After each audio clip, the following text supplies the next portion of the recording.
Assalamualaikum warahmatullahi wabarakatuh.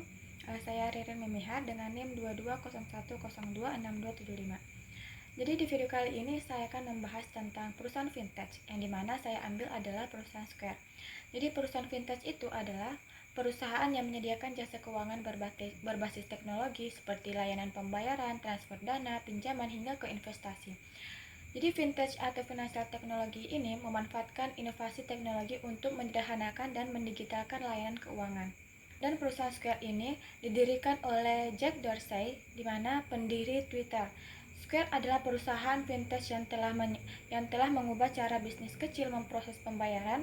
Square juga menawarkan perangkat keras kecil yang bisa dipasang pada smartphone atau tablet untuk memproses pembayaran kartu kredit secara instan.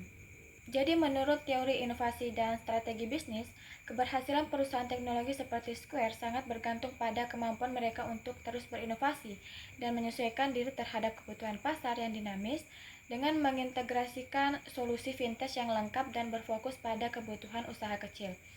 Square mampu juga menciptakan keunggulan kompetitif yang berkelanjutan. Di sini ada satu contoh studi kasus tentang Square ini, di mana Square yang diluncurkan pada tahun 2009 oleh Jack Dorsey, yang dimana salah satu pendiri Twitter, bersama McAfee, yang hadir untuk mengatasi tantangan utama dalam layanan keuangan bagi usaha kecil, yaitu biaya tinggi, kompleksitas sistem pembayaran tradisional, dan keterbatasan akses pembayaran non-tunai. Square yang memperkenalkan pembaca kartu portable yang mudah digunakan dan terintegrasi dengan smartphone, serta menawarkan struktur biaya transparan tanpa biaya tersembunyi, sehingga memudahkan usaha kecil untuk mengadopsi teknologi pembayaran digital.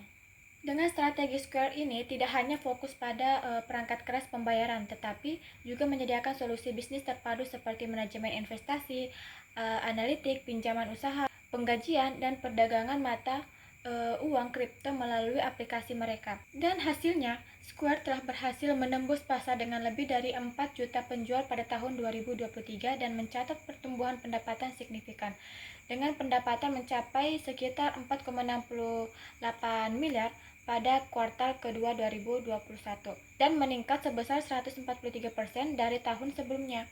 Selain itu, Square terus melakukan diversifikasi produk dan layanan, memperkuat posisinya sebagai pemimpin dalam industri pembayaran digital dan layanan keuangan untuk usaha kecil. Dan dapat dianalisis bahwa pertama, lini bisnis atau layanan perbankan yang dikelola oleh Square, di mana Square dikenal sebagai perusahaan teknologi keuangan yang menyediakan berbagai layanan pembayaran digital dan solusi atau point of sale yang disingkat dengan POS untuk usaha kecil dan menengah. Selain itu, Square juga menawarkan layanan pemrosesan pembayaran online, pinjaman usaha melalui Square Capital, serta layanan perbankan melalui Square Banking yang mencakup deposit dan pinjaman usaha. Jadi perusahaan ini turut mengembangkan ekosistem yang mendukung transaksi keuangan digital, termasuk fitur analisis data dan manajemen keuangan bagi pelaku usaha. Selanjutnya, kinerja keuangan berdasarkan laporan keuangan. Jadi melalui laporan keuangan kuartal dan tahunan, Square ini menunjukkan pertumbuhan pendapatan yang signifikan dalam beberapa tahun terakhir. Jadi pendapatan utama berasal dari biaya transaksi yang dikenakan kepada pengguna, serta dari layanan lain seperti pinjaman usaha dan solusi perbankan. Jadi laba bersih dan margin keuntungan juga meningkat seiring adopsi layanan Square yang kian luas. Sebagai perusahaan teknologi, Square juga melakukan investasi besar dalam pengembangan produk dan ekspansi pasar yang berdampak pada laporan keuangan yang menunjukkan pertumbuhan positif meskipun masih diutarakan adanya investasi besar-besaran. Dan yang ketiga ada sumber keuntungan Square, yang dimana keuntungan utama Square itu berasal dari biaya transaksi yang dikenakan pada usaha yang menggunakan platform mereka, baik secara online maupun dengan fisik. Selain itu, pendapatan juga didapat dari layanan pinjaman berbiaya, penjualan hardware atau POS, serta layanan perbankan yang mereka sediakan.